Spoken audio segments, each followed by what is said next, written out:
Good night, Belizeans at home and abroad. This is the Belizeans Affair show number 290. 290. My name is Leonard Brackett. I will be your temporary host,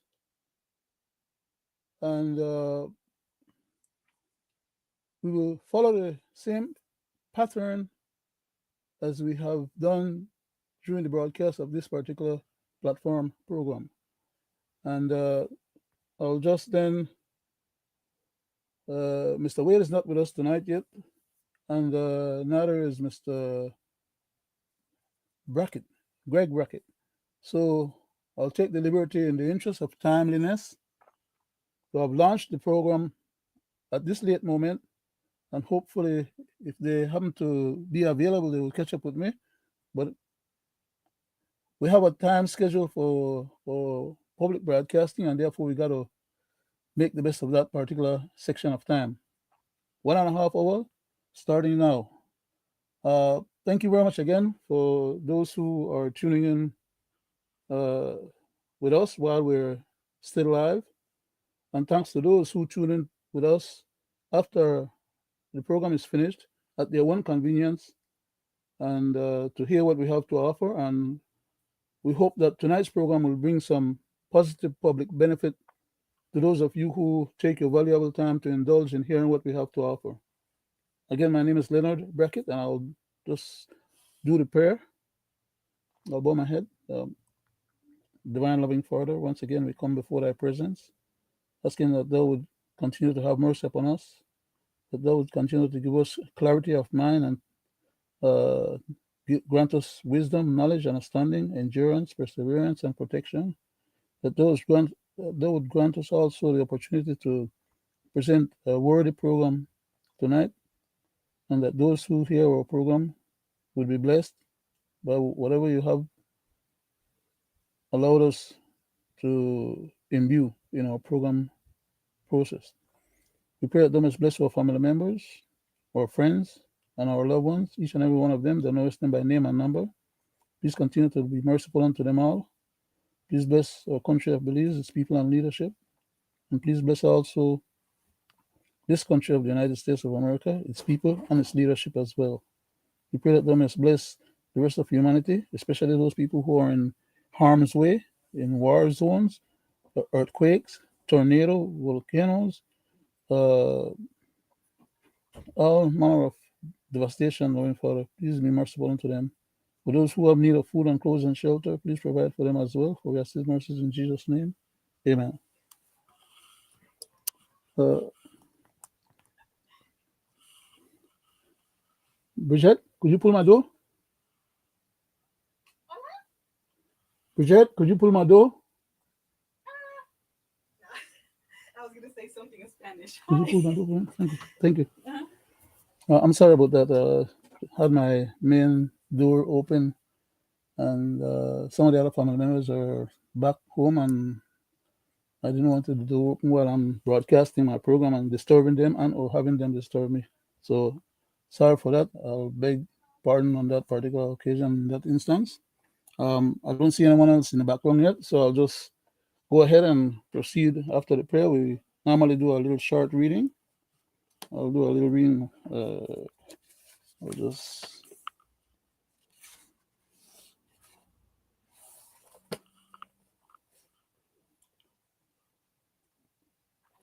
I'll read Matthew chapter 23, and I'll start at verse 1.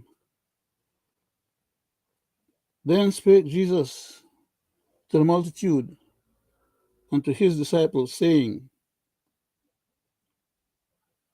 the scribes and the Pharisees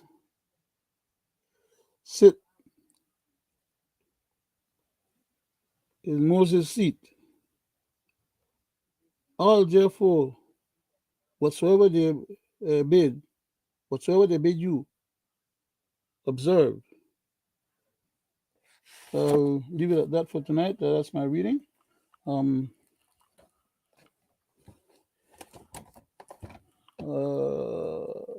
the subject for tonight will be the issue of an SOE that some parts of Belize are now enduring. Uh, we have had SOEs before, that is state of emergencies. Most of them, well, I would even venture to say not only just most of them, but all of the most recent ones under the previous commissioner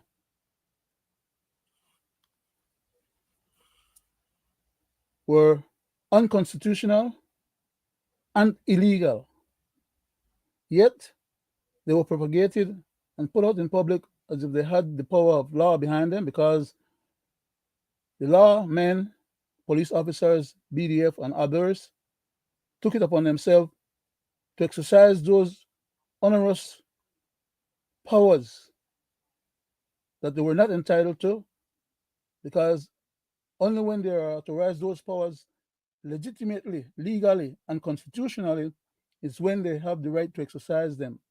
And to exercise those powers willy nilly without the correct or proper vested powers means that they are committing crimes then under the color of law. They are using the law to commit crimes against the various civilians and people that they are sworn to protect, to serve and protect.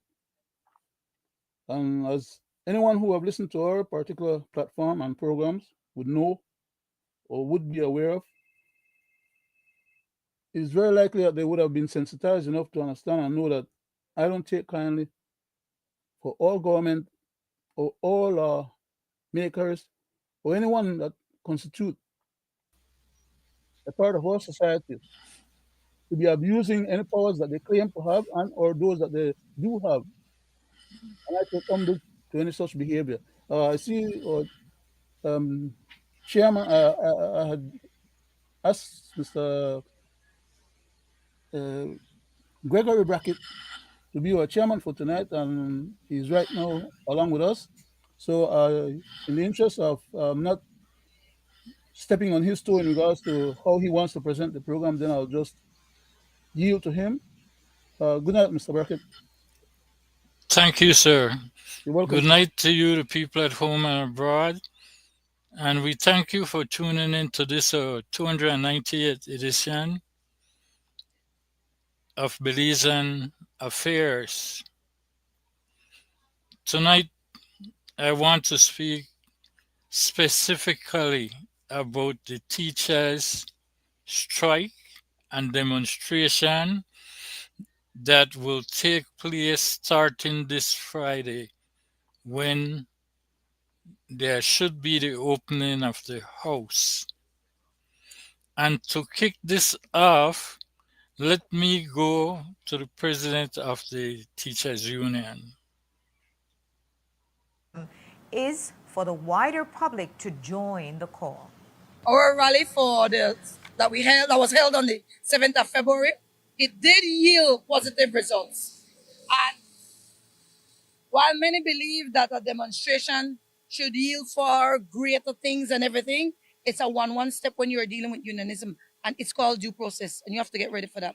Now, Friday, we have another mandate, and you will see that the number of persons coming out tomorrow will be far greater than what you saw on the 7th of February.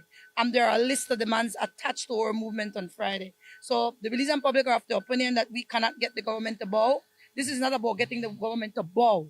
This is about getting the government to understand you are our elected officials. You have a mandate from the people, and you, in your very manifesto, said that you will increase salaries for officers, for public officers and teachers by 20%. Where are we with that? You also said that you will take it up. 2.0. Yes, we're talking about 2.0, the $6 for minimum wage. So it's not about getting them to bow, it's about getting them to carry out what they promise the Belizean people. We have too many keyboard warriors. How many of you are willing to come forward? I love the question that Jules asked. Oh, you can't get them to bow, you can't get them to do anything. At the end of the day, it has to be us. Right now, the workers are starting. We are starting to agitate. We're starting to point out the things we don't like. But those of you behind the keyboards, what role will you play? Will you just continue to criticize, continue to attack? We need you to be out physically. Now, ladies and gentlemen, ever since we had COVID-19, the Teachers and Public Service Union have taken a 10% pay cut, which was promised that it would have been restored to them. And here we are today going back down the same road as we find with past and present government whose, when in power, all they love to do is kick the ball down the road and never find a remedy to the solution. We have noted on many occasions that the teachers have sit and talk with the government, and even when they have come up with agreements, we have found that the government has failed to keep their side of the bargain, and over they throw the teachers under the bus. They have really ridiculed the teachers, saying that they were not getting their money's worth out of the teachers, and they have went on to disgrace and even name calling to the teachers who teach our kids in this country. And I'm specifically saying this because time and time again we have heard these teachers asking, when will they get their 10% payback? When will they get their increment? And as of today, all they have gotten is Thomas's promises. I go to you, Mr. Brackett. Could you just give me another 30 seconds, make a finish launch this thing? I was in the middle of it. If you don't mind, sir, please. Thank you, sir. Again, ladies and gentlemen, and people at home and abroad, we had, just before the election, we had meetings with the teachers and the government. And we had the 2025 election. And after the election has finished, we can see where we were heading, as there was no House meeting call, there was no budget reading, and to fuel to the fire, the CEOs have gotten a raise without a budget hearing, and to give themselves raise without a budget hearing or going to the House for approval, I think was a slap in the face of our teachers. Well, since the election has gone, we have a new Minister of Education. And let's hear what he has to say. I must say that yes, I am aware of the the demands that the teachers are making, and I must say that we understand and respect that is their right to be able to voice their concerns. Obviously, the membership voted. Certainly for us, we can understand and appreciate the concerns that they have. We have a duty as a government to sit down to discuss the issues that were brought up by the BNTU, and I'm certain that cabinet is going to advise on a plan forward. Will you try to get them to the table before they get to that point of demonstrating? Absolutely. I want to say that we have had a very cordial and respectful relationship with the BNTU. We understand the role of the union, and we appreciate the work that our teachers do. Please, I think that is very important for me to set the record straight. And obviously, the only way to resolve whatever issues there are is to come to the table. We need to sit down, we need to dialogue, we need to work together, and we need to understand, in as much as the teachers have their demands as a country, we also have certain challenges. But we need to find a way, to work, to be able to take into account the concerns and the issues that our teachers have. And similarly, what are the challenges and constraints that government, has, and see how best we can work a way forward to address the concerns. What's the likelihood of them getting the raise that they're demanding? Listen, I cannot speak individually to that, because certainly that is a matter for cabinet to consider. And obviously, once cabinet sits on it, we will certainly appraise, the union, the teachers, and certainly the media.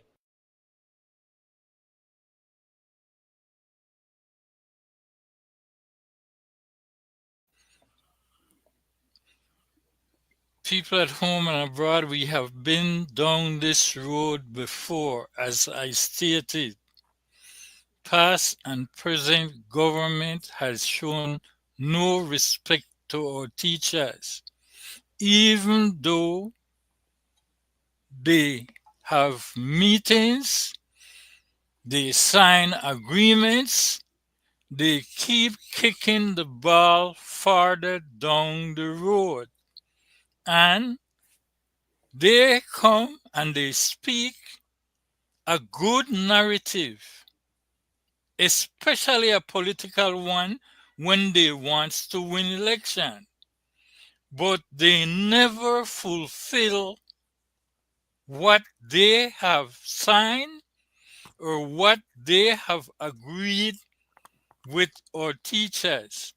As we can see, it's not only our teachers and public service union. We can see we have our retired pensioners who is not getting their money, and we have other entity. But as we have always stated in Belizean affairs, the proof is in the pudding. And when you listen to these people talk, we do not want to make it sound as though here in Belizean affairs, we are not sure or we don't know what we are talking about. Because there is something that we always say on this show. They always Tell on themselves. tell on themselves. I go to you, Mr. Brackett. Thank you very much, sir, Mr. Chairman.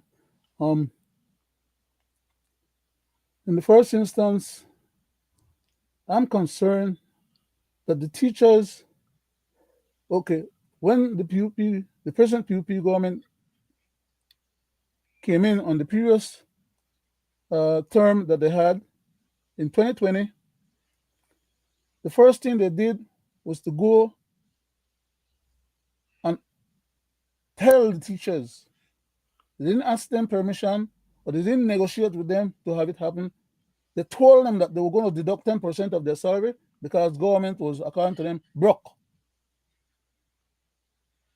Now, there's no such thing as government being broke or broke. They may not have the necessary cash flow at some point in time, but every country in this world have national assets that they can use as a means to acquire cash flow. And that should be done always ahead of time, with due course of time, so that people aren't being stiffed. As in the case when they told the teachers that they needed to take 10% of their salary in order to help balance the books. When in fact that 10% salary was being taken and aggregated to go and pay off Mr. Ashcroft's outstanding balances. Or like the Prime Minister used to say in the House, all outstanding debts was negotiated with Mr. Ashcroft and paid off to the tune of hundreds of millions of dollars while they had the teachers them starving. They never did return that 10% to the teachers. That should have been a loan because those teachers worked the same amount of time. They never worked less time because they gave them less pay. It wasn't a negotiated contract where they were going to allow them to work less hours in lieu or in replacement of the less salary. They took their salary that they had already committed and had a contract with them to pay. And the teachers continued to work full time. They didn't get less hours. So as of this point in time that we're having this conversation, as far as I understand, the teachers have not been given back that 10% that was taken away from them, or its equivalent. That is to say, either give them some lands or some other assets or something that, is compensatory for their services in place of the money that was taken. Not only that, they have not gotten their annual stipends, which was normally a usual occurrence. Employees work and they expect that when time for them to get a little pay raise, when their time comes, they should be able to get it. Of course, the government was always claiming that they were broke. Why? Because they were taking the money that's supposed to be used for government management and services and giving it to their cronies, who then facilitate them with money afterwards for election campaign. So they rather the government do without the money to finance the government so that they can get a little something on the side. That is malfeasance. That's mismanagement. That's misappropriation of the funds from the consolidated funds, which is a crime unto itself, punishable by prison. But they won't try and punish themselves. They will have none of their officers being taken to court and being tried and being sent to jail for the multiple crimes that they commit against the teachers in that instance, against other civilians, like, for example, as the chairman just mentioned, the retirees, them, who have not been paid on a timely basis, who need their money to pay their bills and to be able to survive or live off of. Some of these people have their mortgages or their loans with banks or credit union. And when they expect to get their retirement money on a timely basis and they don't get it, they can't make those payments. Some of those people end up losing their lands or their houses. Besides that, these guys go and they give themselves additional stipends for extra expenses, and they give themselves additional pay raise. And when the teachers, for example, don't get their 10% back and the rest of the money that they owe them, when they retire, those who have retired over the last 5 years, for example, as an example, they get their retirement package calculated based on the reduced salary. So they get a 10% hit right there again of whatever is it that they're going to get for their benefits. But as soon as the government won the second term now, without a budget in place, without a House meeting, without authorization or adequate authorization, they go ahead and they keep spending money. Right now, the budget has not been read yet. Normally, it will be read on All Fools' Day, 1st of April. 1st of April has gone. 1st of May has gone. And we're heading into 1st of June. And no budget yet, no House meeting, so that they can't be queried into. But they give themselves raise in the Prime Minister's office. Why? I'll explain to you why.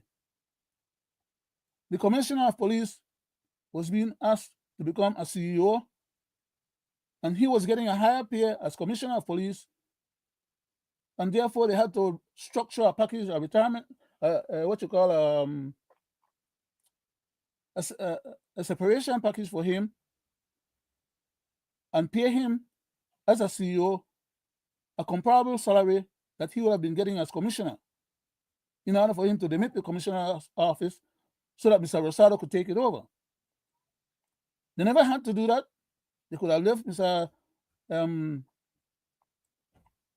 Williams there, as bad as he was doing, and don't have to be forced to make that change. But conveniently, somebody wanted Mr. Rosado in that position. So they were willing to bargain a deal with Mr. Chester Williams for him to retire from that position and hand over that position to Mr. Rosado, which has occurred. We're talking about history now, right? By a few days.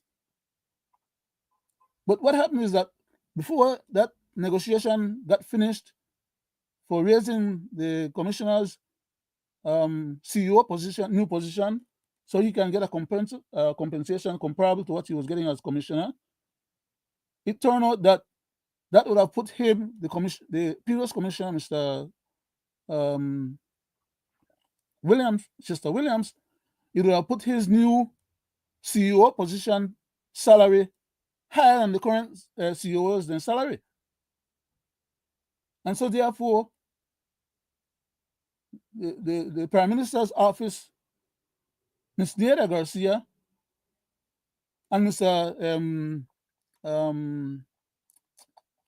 The Prime Minister, the Cabinet Secretary, and Mr. Waite, the Financial Secretary, while working through the package that they had to deliver to Mr. Chester, they decide, well, if Mr. Chester is going to get a raise as a CEO, we are also CEO, so therefore we deserve to have a raise too.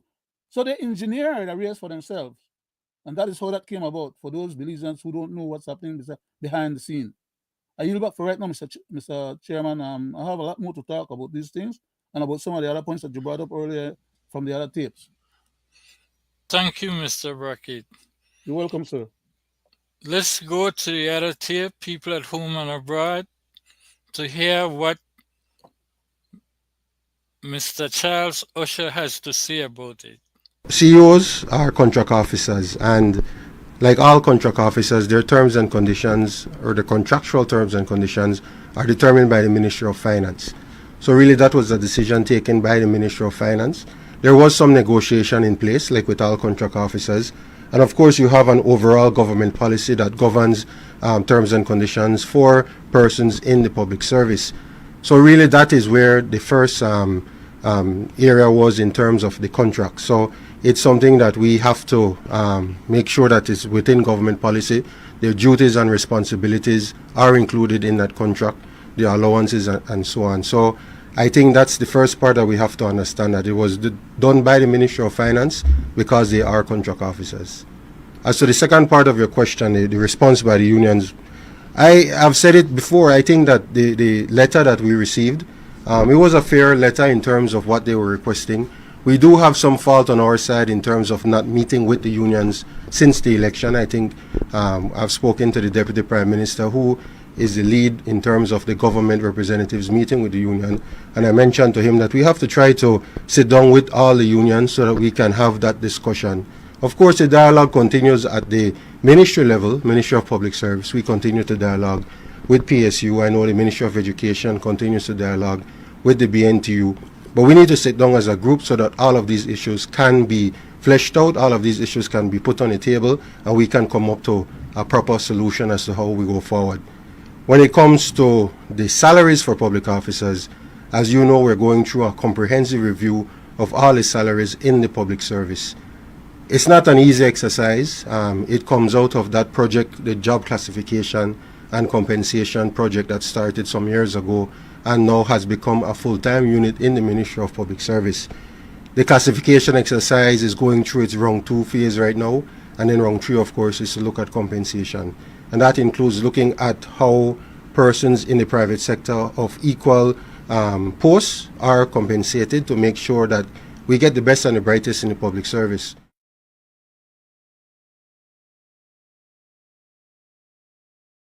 Mr. Chairman, could you give me a shot at something? Go ahead, sir. Just now?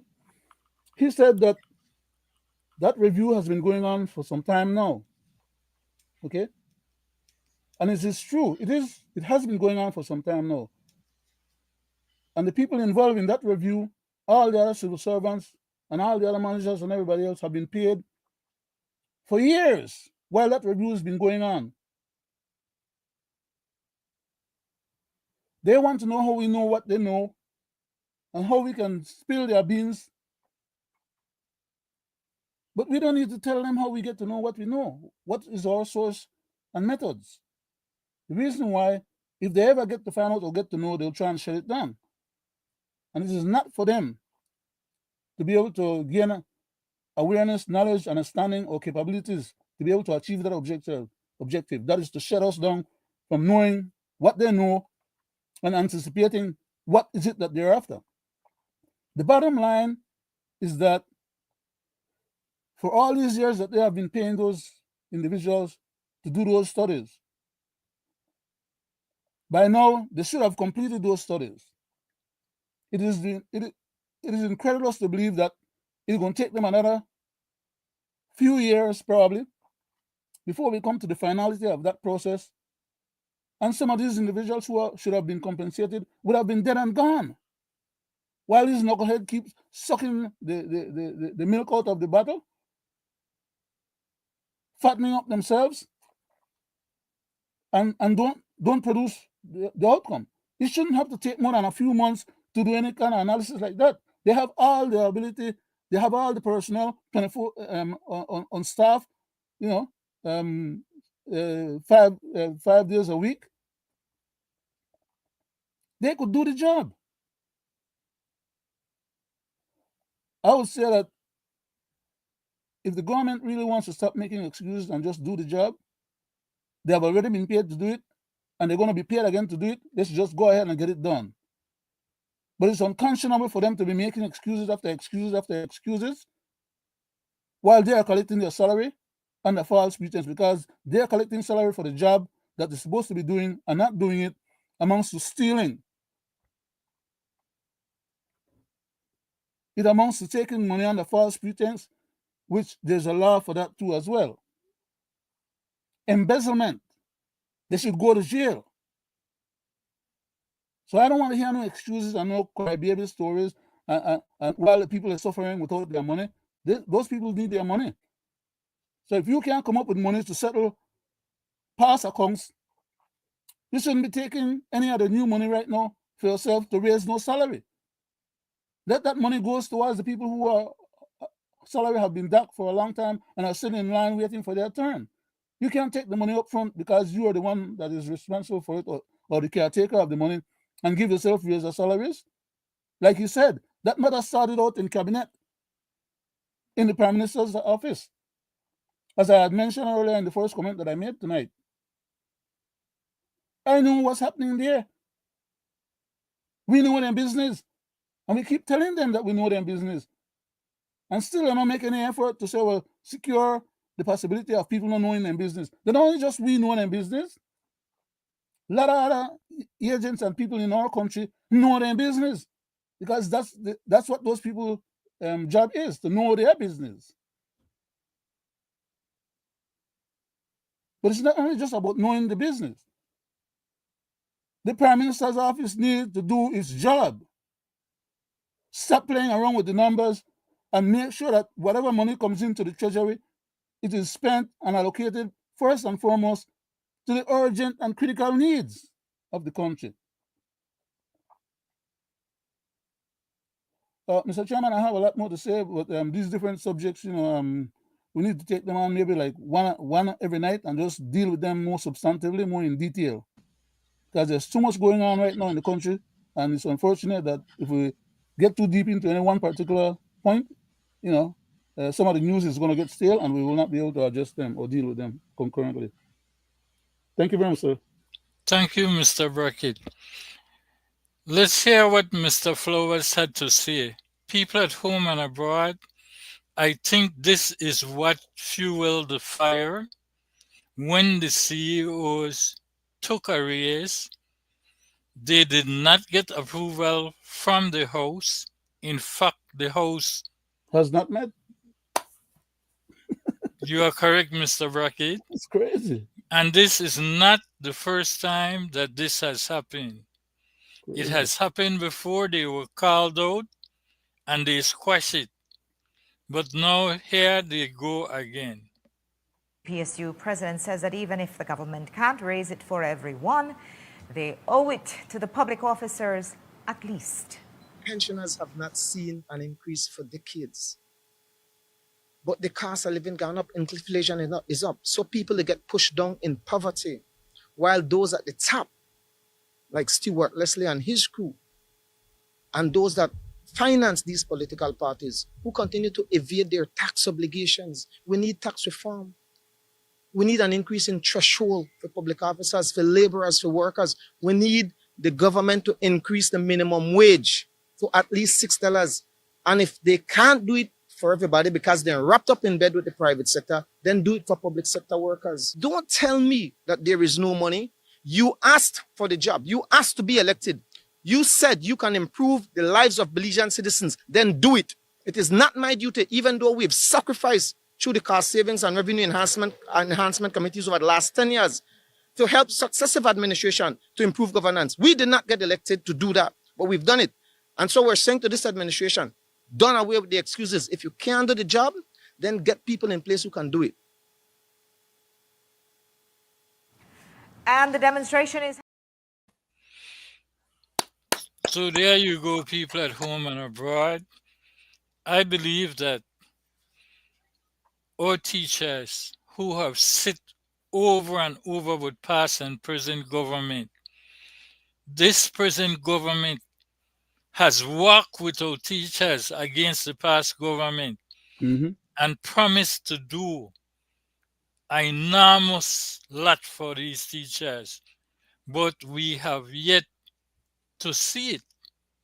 And I don't believe we will see it because it is always a narrative.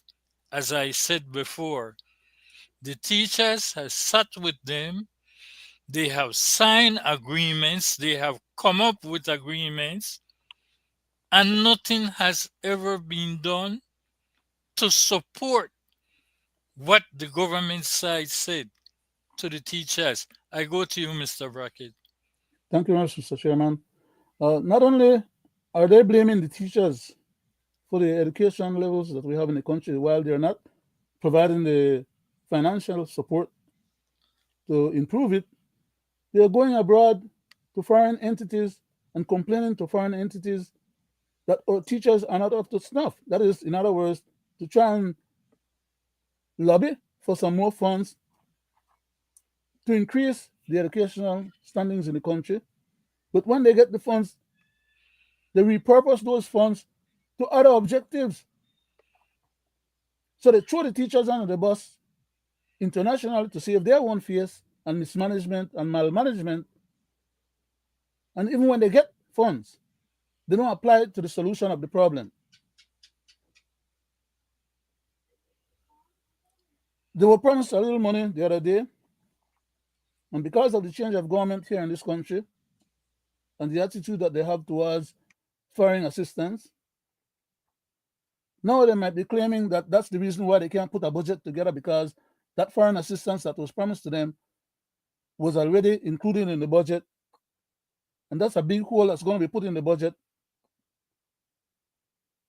But they fail to tell the people that, for example, as I classify as malmanagement just now, and will explain further what I'm talking about, they went and they made an agreement with Mr. Ashcroft to the tune of $300, almost $400 million that they were going to give him out of our budget. In one swipe of the pen, they gave him, I think it was 79 million or 76 million, something in that neighborhood. And then they proceeded to give him additional chunks of money and promised him to fulfill the rest of the deal that they was going to give him $25 million extra every year for 5 years in a row. Those are the mismanagement and malmanagement, conniving, shystering, games that these guys play. The money is never available to pay the civil service and to pay our wage bills in general, or to meet other obligations such as buying supplies for the hospitals or equipment or whatever. But it's always available for them to pay high-class lawyers to litigate stuff that is contrary to the Constitution and are violative of our country. They can find money for all that kind of shenanigans. They can find money to go and help steal private property from another private person, to give it to another different private person, that gives them a little kickback for the favors that they do when they use the power of governance and the eminent domain to take away other private people's property in favor of people who can give them something up front. That's what I call malmanagement. As well, I don't want to use the man's name because he, just his name, makes me mad. There's a certain person that has been said, or who said, that when governments, officers or officials don't steal the money, there's always enough money in the governments to do the government job. Why? Because it is the right and the power of the government to tax, raise the funds to pay for governance. But these jackals, they raise the funds and they consume it or misappropriate it into other personal ventures. And then they turn around and complain that they don't have the money. So that justifies them, their reason for being hard up with the civil servants and other people that deserve to get their pay. As I said, they're not telling these people to work less hours because they don't have enough money to pay them and they won't pay them for less hours, so therefore they got to work less hours. That's another way of balancing the budget, if that's really what they're after. But they themselves never take a cut in their paycheck. They're always trying to find ways to get additional benefits. They got a government-issued vehicle. They got a government-issued fuel book so that they can buy fuel for the government vehicles. And most of those they use at the Prime Minister's fuel depots and fuel stations. So the Prime Minister is collecting money out of the government coffers for his salary. He's getting benefits. He's getting also the opportunity to take the gas money. He's getting also the benefit to take the telephone company contracts that used to belong to the local Belizean government property, and they take away those contracts and give it to their own private bodies and to themselves, because the Prime Minister also had shares in Smart. So when he take away the contracts, the government contracts from BTL and give it to Smart, he's feathering his own side pocket. Mr. Chairman, I'll yield for right now. I got more. But Thank I don't you, want sir. to monopolize the show. No, the government had put out a memo to say that school will remain open on Friday while the teachers are demonstrating. Let's hear what Ms. Callis had to say about that. I'm not going to comment on the tone. I'm going to comment on the content of the letter. The ministry is well within its rights to inform the general public that schools will remain open. The BNTU and its membership were also well within our rights to express that we're not satisfied with the manner in how we're being treated. So our teachers, and I'm telling them this again, have the responsibility. Just like how the ministry is saying that the schools will be open, you have the responsibility to tell the parents and tell the students and tell your school administration that you will not be present. That is all, nothing else. Because parents need to know now or make a decision. Will I send my child to school knowing full well 90% of the teachers will not be there? They need to know that. But the ministry is doing their part and we're doing ours. And we're both constitutionally correct.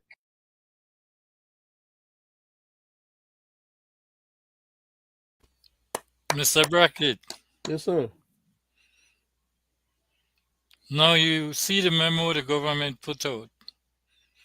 After the government had sit on more than one occasion, people at home and abroad, I will say this to you right now. If you want to listen to the narrative this government is putting out there, I can personally tell you that they have failed to achieve what they have said.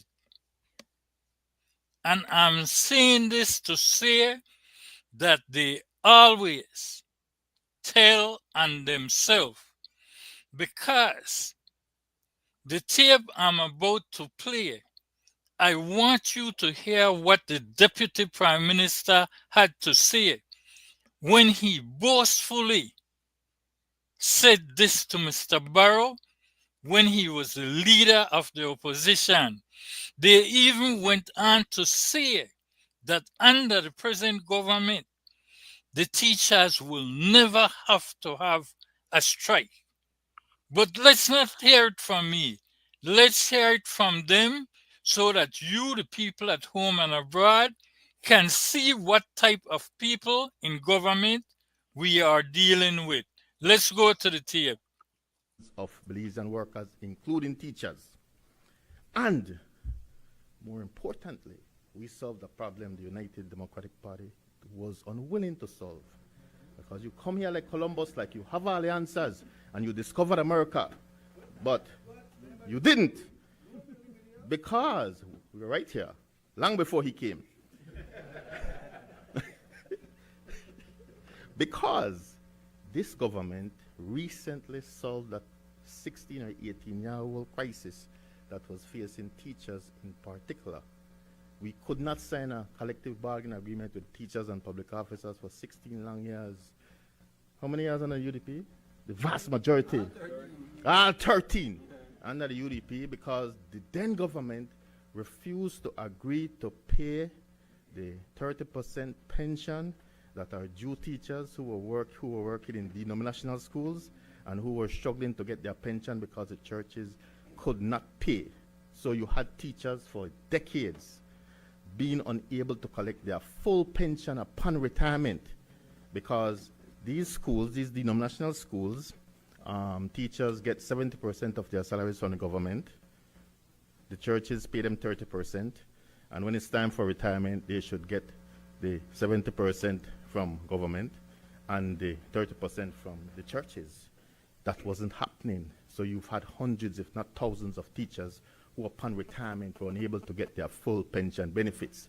And that held up the collective bargaining agreement for almost 18 years. And this government was able to solve that problem. This government has taken on that responsibility to spend, I don't know how many million, probably $10 million a year, additionally, to ensure that all teachers, no matter where they work, whenever they retire, they will get 100% of their pension benefits. We are not trying to hurt teachers. Far from it. Each of us recognize that if you see any successful person in this country, they would have had a master teacher, 2 or 3 or 4 during the course of their lifetime. We wouldn't be where we are without great teachers in this country, and we've been blessed to have them. And we are trying to keep them as fast as, because the truth is we have been losing them. And we are trying our very best to keep them and make sure that they get what is theirs. And so, coming to the problem of the allowances and the increments and all that stuff, Minister told the nation that this is a problem that we inherited, but we're not going to cry about it. We're going to solve the problem. And we've been working hard at it. But the minister has given a full commitment that we are going to work even harder on it to make sure that come December 20th, teachers who have not gotten their increments, who have not gotten their allowances, and in the case of increments, I don't know how long, you have teachers, but going back 6, 8, 7 years who've not gotten that. We are going to make sure that on December 20th, all those persons get their monies that are due to them.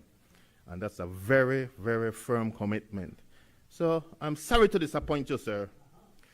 It's December, and it's a time for celebrations. It's a time to take care of the families. It's a time to wish each other well. It's a time to share love and great tidings and greetings and all the good things that come with Christmas. It's not about demonstration. That's not going to happen. This government, the minister has made it very clear that no BNTU is going to march against no government under his stewardship. We believe that. We've worked very closely with him and with the BNTU, and we're going to make sure that December 20th, they get what they're supposed to get. I'm sorry to disappoint you. It's not going to happen, so you're going to have to find help somewhere else. But not. I don't know where you're going to go, but you're going to have to find some help somewhere else, but not at our expense. No, you can't get help from over there, because you see what he did. The Former Minister of Education. The member for Colette is supposed to be the Shadow Minister of Education. So this is a matter that he would have taken up, but the Leader of the Opposition get first bite at it, and he decided to, oh dear, that's where you're going with this. I rest my case. Thank you very much, Madam Speaker. Ladies and gentlemen, people at home and abroad, Oh man. the Deputy Prime Minister have outspoken. He had claimed the impossible, and here we are today. Demonstration and strike will happen because why? They did not fulfill what he claimed in December of 2024 before the Christmas. By his words. Mr. Chairman, can I interrupt you just for 1 second? 2 seconds. Go ahead, please. sir. Let Quickly. me turn it over to you. No. I just want to add this one statement. Was the good gentleman talking about completing that exercise by December 20th of this year, now that we're in, or maybe next year, or another year after? Because it's sure like hell didn't happen in the year that went by. That he was claiming. It didn't happen. We are here now looking to go through another exercise by teachers them in terms of another strike. And all they keep doing is kicking the can down the road at every time, you know. But thank you very much for a few minutes. But sir, as I was saying, he said this government will make sure that the teachers does not strike against them, meaning that they will take care of them, and here we are today. Because they have not, some of them received their increment, as was mentioned, and some of them still have not received their wages yet, as we speak, that duly belong to them. So people at home and abroad, as I said before, here and Belizean affair, we show and tell not to let you believe that we are the one bringing these question and answer from within ourselves based on our belief. We want you to see that these people always tell on themselves. They say one thing, which is a good narrative and a political one, but they cannot fulfill it. Because here we are, as I stated, back to the same scenario. I go to you, Mr. Brackett. Thank you very much, Mr. Chairman. And I would venture to say that this is not happening because of an accident or an oversight. This is happening by design. These people are being paid and they're working, mind you. The Minister of Education is working. The Deputy Prime Minister is working. All the other ministers are working every day. Then go to the different departments and do work. But we don't get the outcome that they promise us that they're working on or working for. And we keep having to be complaining and complaining and complaining, as if complaining going to be a replacement for the work that needs to be done. And they don't do the work because they just don't want to do it. It's not because they can't, or because they're not being paid, or because there's no resource to get it done. They just don't want to do it until they're ready to do it. Then they go about and do it. And by that time, the money get appropriated or spent on something else, and it's not available to do it when they want to do it. So then they'll claim that, well, they can't do it because there's no funds. Every year, a budget is read. And as soon as that budget is read, the following House meeting, they come to ask for supplemental. And every other subsequent month throughout the rest of the year, for that year, and for the next year, and for the next year, and for the next year, it's all the same shenanigans. Right now, we don't have a budget read, and they're spending money. They shouldn't be spending no money from the consolidated funds without budgetary approval or without the meeting of the House of Representatives to authorize the expenditures. So that should have been their job. Before the date for the reading of the budget, they should have been preparing that budget, have it ready to be read or to at least modify. And they could have read a budget already, even if the budget wasn't complete or didn't have all the things that they wanted. Because later on they could come back and do like they have always been doing, ask for supplemental. And it's not like after they read this budget, when they finally put it out, that they will stop coming for supplemental because the budget will be so perfectly aligned. They will come again and ask for supplemental and ask for loans and ask for grants. That's how they operate. And they have no chance to change. They have been doing that for decades. I yield back, sir. Mr. Chairman? Thank you, sir. Yes, sir. And to say some more on that about the budget, which have not been read as yet. The Audit General, what has he done to try to bring the public purse into full accountability? How much money can she say was in the public purse before election, and how much is left in it after election? The Audit General who they just hired is the one who is supposed to look after the people's money.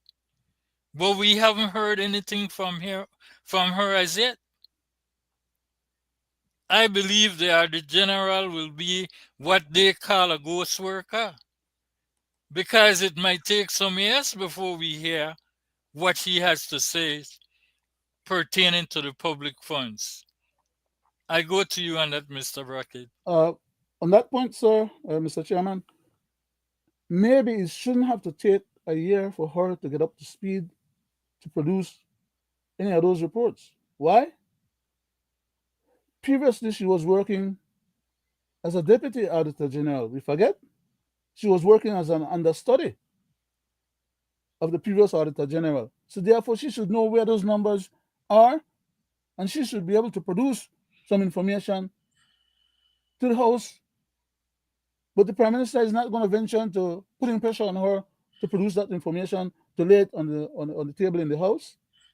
Why? It serves his purpose. When they wanted to hire her, they came up with all kind of reasons why they needed to hire her. Of course, we needed an auditor general. And the fact that she's relative or family to somebody else doesn't mean that she doesn't need to have a job or is entitled to have a job. But do the damn job. That's all I'm talking about. I'm not impugning her for being unqualified at that, because that was one of the things that was thrown in her face. I'm just saying, do the job. You got the job now, get the job done. Give us our results. You're collecting with salary. But these guys don't want no reports, because the report will show exactly as I mentioned a little earlier in my previous comments: mismanagement, malmanagement, and even criminal activities. Anyone forget that during the course of the Musa administration for that 10 years, money was disappearing out of the budget every year, to the point where the current Prime Minister told Mr. Musa, his boss, at that time, bring back some of the money that you took. So he learned a lot from his previous boss. He is now in charge of our treasury and of our Ministry of Finance. And he have a bunch of kleptocrats around him, handling our affairs. Even he himself, when we pointed out that he was hiring those people, he said no, he was not hiring them because of their past track records. Now, not only did he hire them, but they're the one pulling him around, like they have something over him, to the point where it is They that are dictating what the Prime Minister office of Ministry of Finance does or doesn't do. It should be him making those decisions. They should bring information to him and he making the final decision. But it doesn't appear that that's the way it's working, because apparently there are ministers that didn't even know that the cabinet secretary, the financial secretary, the prime minister's CEO, and others had impressed on the prime minister, who is also a member of cabinet. Members of cabinet did not even know that these CEO salaries were being raised and that they didn't have a chance to bring it to the House. Therefore, they are guilty of aiding and abetting a criminal activity against the government of the country by taking out funds out of the consolidated funds, not only for their regular salary, but for increase of their salary. That matter should have gone to the House. But they don't think anybody knows that or understand that. And even if anybody knows or understand, the hell with it. They do what they want. Then when I call them a bunch of criminal kleptocrats, and when I call them a bunch of shysters, and that they're acting like a mafia cabal under the guise of a legitimately elected government, they say I'm insulting them. I'm talking bad about them. I'm assassinating their character. I shouldn't have to describe what you guys are doing. All you got to do is not do what you're doing. That is illegal and contravening our constitution and the rights of the people. And you're using the people as modern slaves to hustle all this money. Not to say that some of those people don't even have enough money to buy a pack of Chinese ramen on a daily basis. They go to you guys' office to ask for a little help, and you turn people around and around in circles. That amounts to evil. I yield back, Mr. Chairman. Mr. Chairman, I yield back, sir. Thank you, sir. I believe that past and present government has been running this country on the wrong foot. Mm-hmm. In the past, our country was run by abundance. They have reaped all the abundance, have not planted back any, and this is where we are. They have never invested in the right technology to keep the country going. And we see it happening again as they facilitate to foreign investors and give away tax concession to them. We see it happening again right now. We are in a inflation time where government has importers paying no duty, when anyone with knowledge knows that all countries worldwide are run on taxes, and if government is not collecting the taxes and duty from imports, the country cannot survive. But here we have a government who does all these concessions to foreign investors and wants to penalize the local people. And they have no regards for the local business, the small businesses. Because with all they have said since 2024, before the new election, price gouging is alive and living well, along with the tariff that is added on that will be passed on to consumers. But the I go to consumer, you, Mr. Brackett. Thank you, Mr. Chairman. But the consumer is not getting any more extra salaries or extra income. There's not enough money flowing around in the economy in the country for people to get extra jobs or make extra ends meet. So how, if everything is going up? First, they used to claim it's because the fuel to move or transport goods was going higher. So the people that bring the goods in have to pay a higher price, and they collect higher GST as a result of selling their goods at higher price. Mind you, the goods that they're selling at the higher price is not the new goods that they bring in. It's the goods that they had in warehouses. All they do is mark up a higher price on it. And then they take additional GST from the consumer who buys those goods, and they don't report all those GST to the government.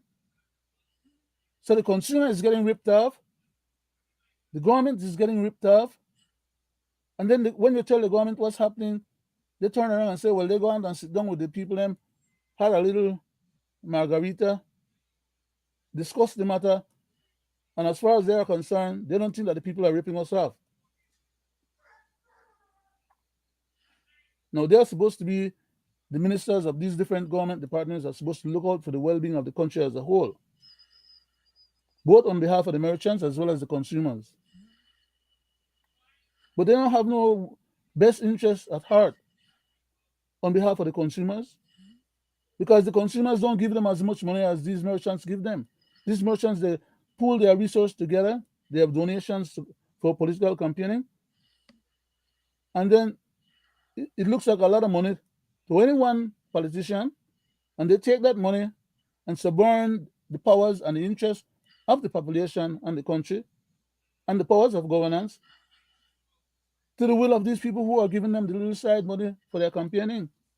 So these people give a few pennies and then they rip off millions of dollars to the tune that they can keep expanding their commercial activities, multiplying the amount of stores that they have and making them bigger. And when they go and buy products from abroad, they get their foreign exchange. They send that foreign exchange abroad. Not all of it is paying for the goods that they're getting. Some of it is they're banking some of that money in foreign accounts. Then they come and they sell the stuff them expensive and they cheat the employees that work with them. They don't pay them all the hours that they have them work. But what is the purpose of a government? To run roughshod over the communities and to facilitate other people using their members of the society as modern economic slaves. That's what governments today are all about. I yield back, sir. Thank you, sir. I believe in order for our country to survive, the people needs to hold their government accountable. I believe in our country, we are the only set of people that are too passive and do not want to hold our government accountable like other countries. I can recall what a professor once said. When you join a political party, you don't love them, you like them, or you will never see the wrong they are doing. But I'm saying this to say, if all people unite with the unions, and all unions unite to hold our government accountable, this will be the only way forward. Mr. Chairman, a thought came to my mind just now. Go ahead, sir. To bring a little clarity about this SOE issue. The purpose of this SOE that they are putting in place, the Prime Minister has acknowledged that those way of putting SOE in place is incorrect, is unconstitutional, and is violative of people's basic civil rights. But the purpose for bringing this particular SOE in place is because they wanted to grab onto these extra police powers so that they can use these extra police powers on an emergency status now to hamstrung any kind of demonstration on behalf of the teachers or anyone else who would join with the teachers to put pressure on the government. A lot of people are not paying attention enough to realize and recognize that reality. I yield back, sir. To piggyback on what you just said, even though SOE is happening right now, let's clarify this. There is nothing in the SOE that says the government has the right to do human trafficking. There's nothing in the SOE that says the government can pick up these young men who has committed no crime at all and lock them up without they have been faced by a judge But they keep doing it and over have and been over. told what they are charged with.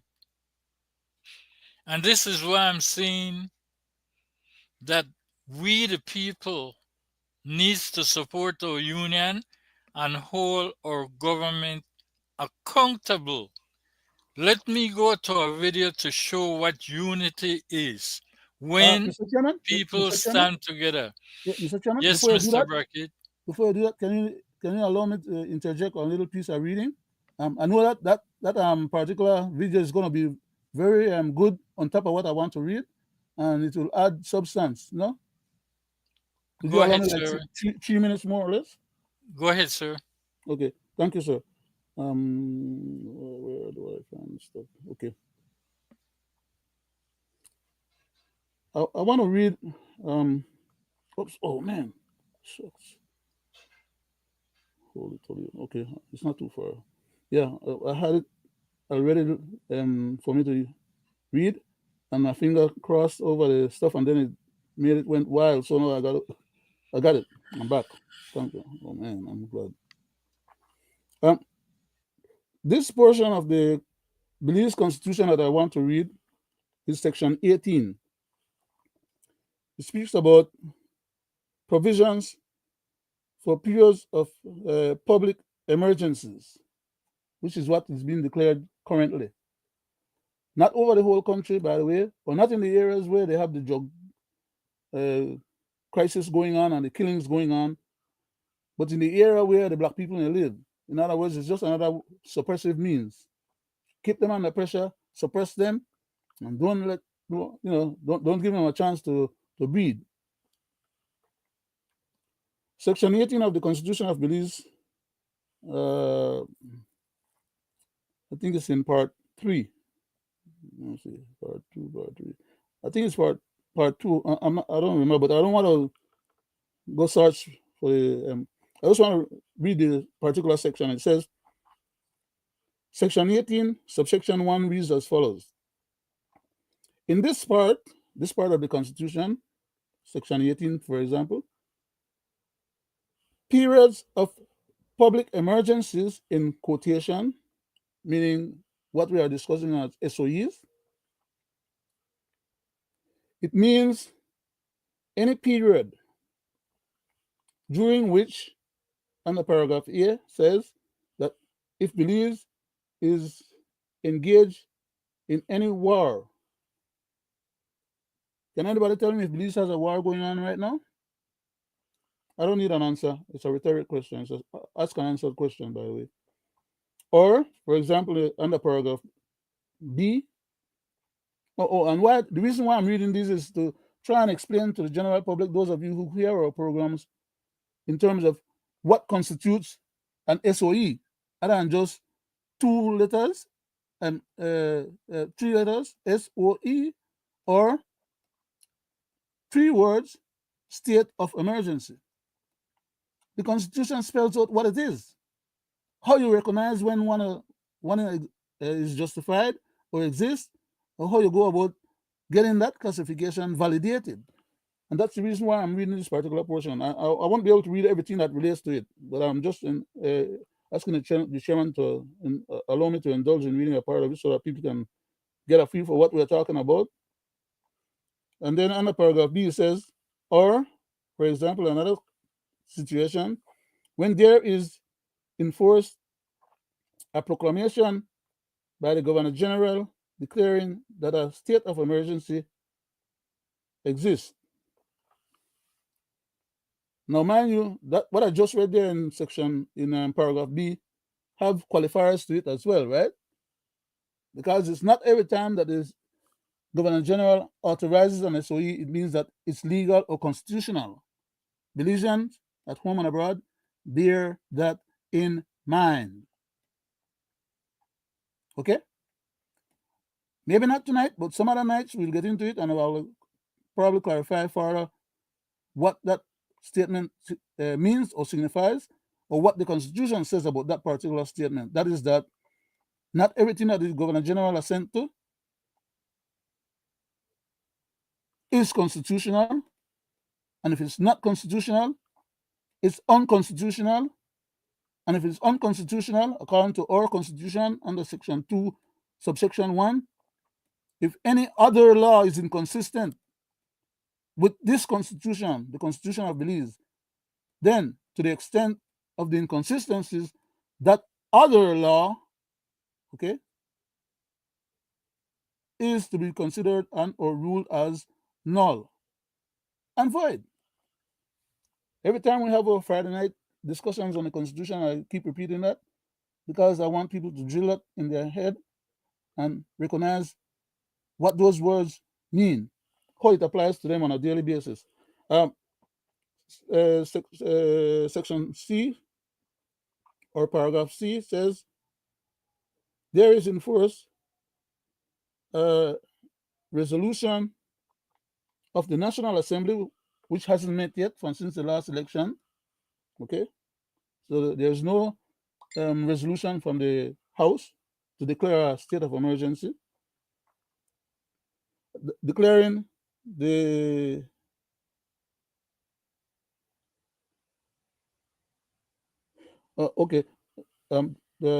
there's a National Assembly declaring that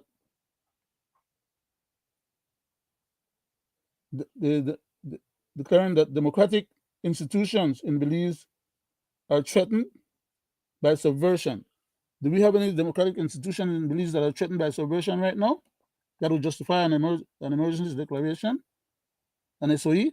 No. So far we have met no conditions that justifies having an SOE. But yet these jackals, they keep putting them out there saying that they have authorized it and taking powers onto themselves that they're not duly vested with, and turn around and use those powers against the society. That's autocratic conduct. That's not constitutional democratic conduct or lawful conduct. They commit crimes under the color of law because they are the lawmen. The law, nobody's above the law, including the lawmen. Section 2 of that same, subsection 2 of that same section says, the Governor General may, you see that word there? Very critical. It locks into what I was saying earlier when I said not everything that the Governor General assents to is legal, even though it has the authority behind it to say that it was assented to. If it's assented to and it's illegal, that doesn't make it legal. It is still illegal.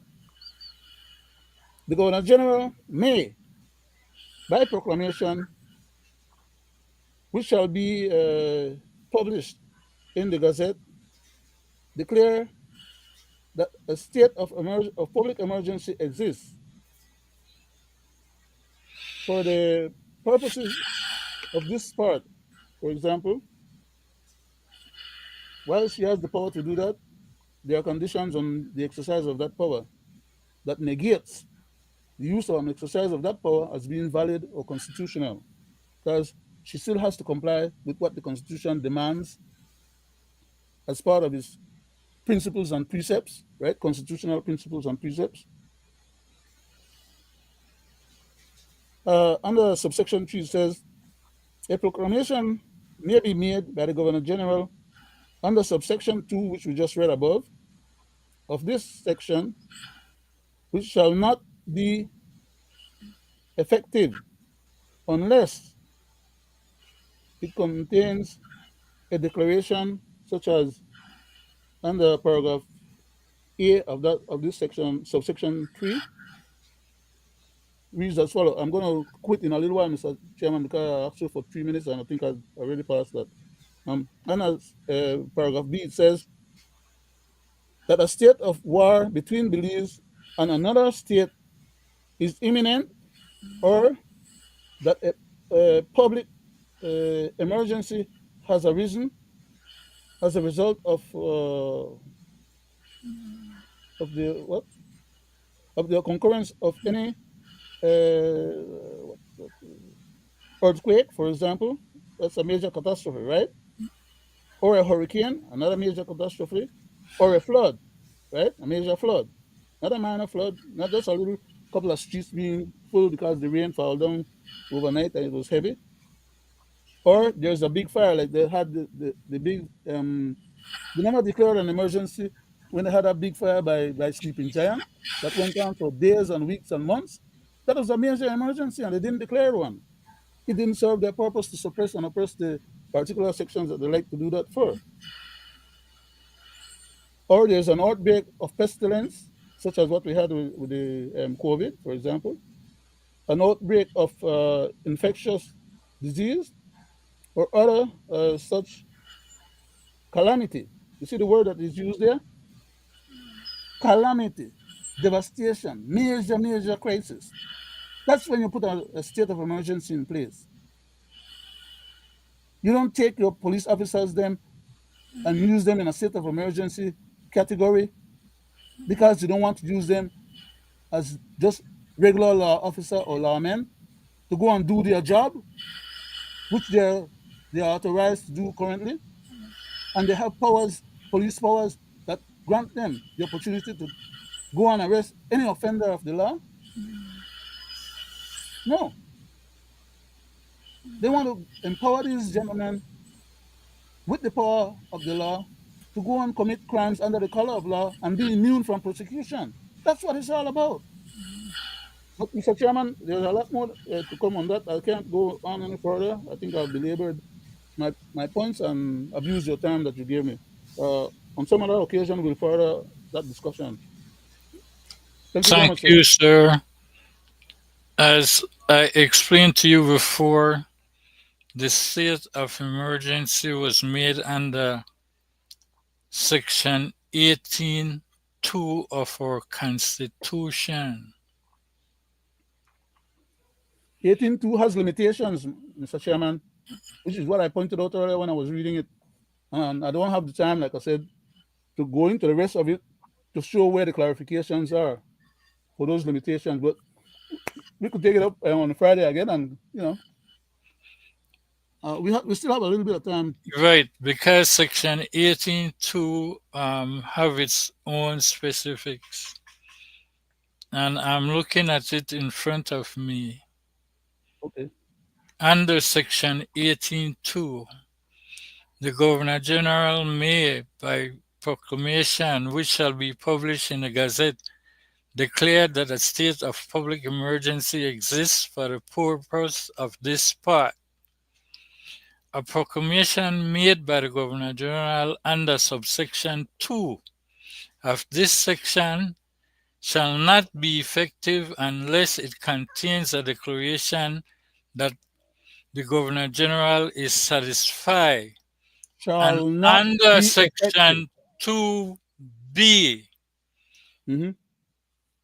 it says that action has been taken or is immediately threatened by any person or body of persons of such a nature and on so extensive a scale as to be likely to endanger the public safety or to deprive the community or any substantial portion of the community That is what the of government is doing. supplies or service essential to life. So they made it under Section 18(2)(b). They are And it conflating. says, a proclamation made under Section 2 of this section may be made so as to apply only to such part of Belize as may be specified in the proclamation in this subsection called the emergency area, in which case regulation made under subsection 9 of this section shall, except as otherwise expressively provided in such regulation, have effect only in the emergency area. All of that is correct. But remember what I pointed out to you just now when you read paragraph A, right? It says, shall not, what? Where's the part? I'm trying to find it. Oh, the part that you read that says, it shall not be effective unless, okay, those terms not be effective unless, it shall not be effective unless if the Governor General signs it, it doesn't matter. It still shall not be effective because it's talking about the ascension of the Governor General by accepting that there's a premise and a validity and a major crisis that exists. They cannot say, okay, well, because you have one bad gunman running around town, as in the case of that one who chopped the police officer, right? Then declare a state of emergency on that particular town, village, or city, right? Which they could do. But it's bogus. It's not constitutional. There's no reason for it. You have the powers and authority under the police laws to effect that kind of public safety environment. You do not have to cast a big wide net of a state of emergency over the whole community and subject everybody under that state of emergency area to being used, misused, and abused by police officers with impunity, and which is what some of these people they do. They commit crimes under the color of law, and because they're under the emergency declaration, they're exempt.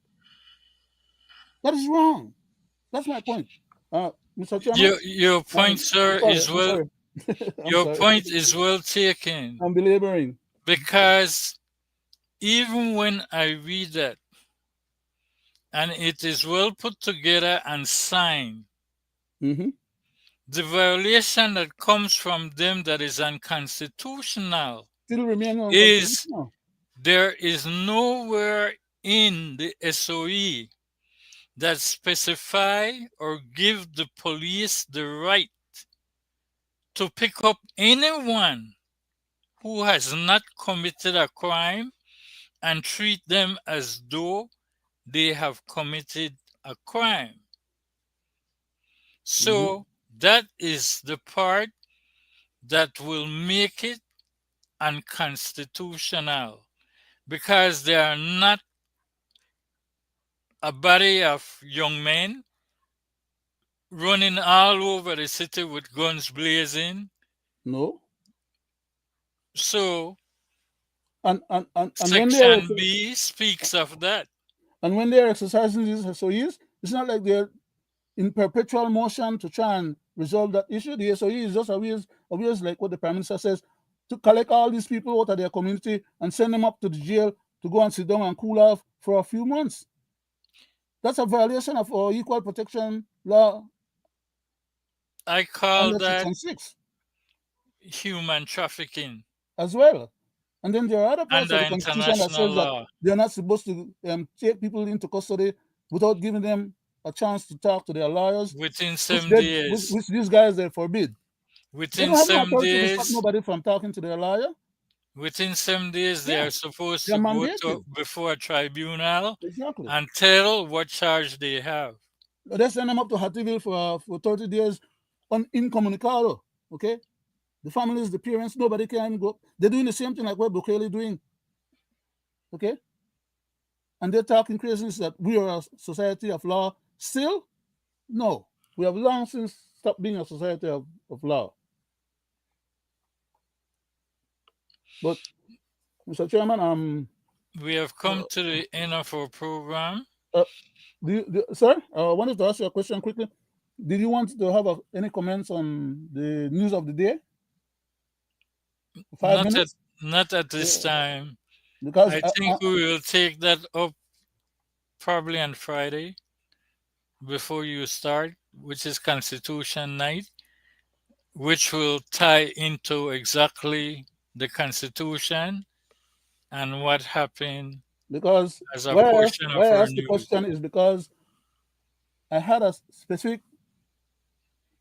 point of contention, and I wanted to point out that the judge, oh, wait, with the SOE, even the way how they write the SOE, how it's written, it's not adequately or properly done. It's bad draftsmanship. Okay? But I'll just leave that. I want to get back to the comment I was making earlier, which is about the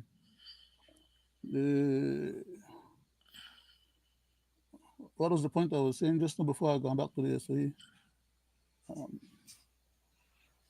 They kill the time. They kill the time. Remember what I'm saying just now before I gone back down? We were speaking about there's not enough young men blazing gun in Belize to really call a state of emergency. And under international law, what they are doing is human trafficking when they pick these young men up and take them to the prison What they're also without doing is giving them. classifying them. They're classifying them and giving them a police record. That will stop them from being able to travel abroad.